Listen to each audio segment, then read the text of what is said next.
Hey everyone, you see that number all the time in the news, right? The mortgage rate.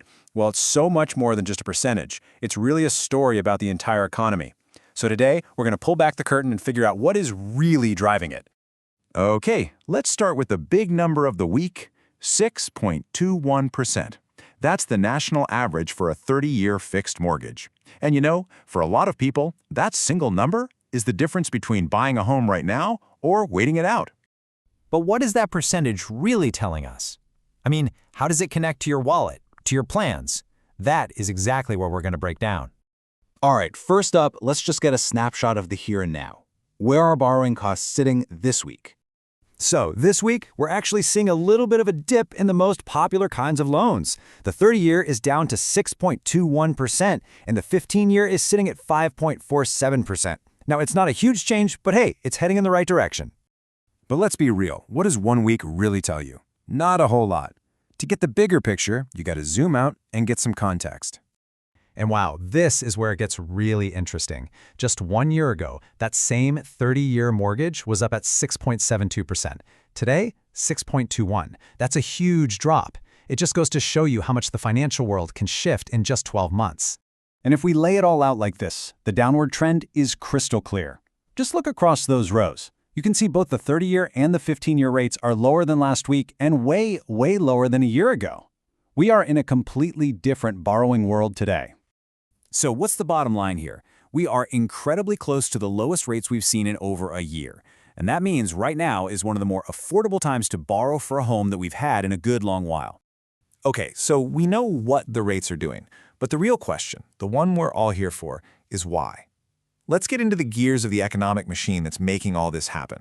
If you want to understand mortgage rates, you have to know about this one thing, the 10-year Treasury yield. Think of it like the North Star for lenders. It's the return on investment the government pays on its own 10-year bonds, and it's seen as super safe. It basically reflects the market's long-term confidence in the economy. So, as a rule of thumb, when the Treasury yield goes up, mortgage rates follow. When it goes down, they follow it down too. And here's how that domino effect usually works. It all starts when the Federal Reserve signals something about the economy. If investors get a little nervous about what's coming, they look for safety.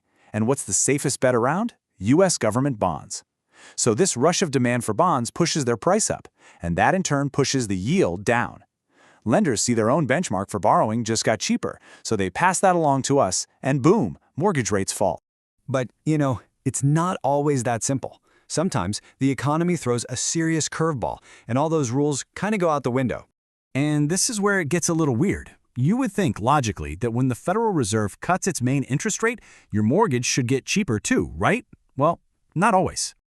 Just take a look at what happened last year. In the fall of 2024, the Fed cut its main rate, a move that's supposed to make borrowing cheaper. But mortgage rates did the exact opposite.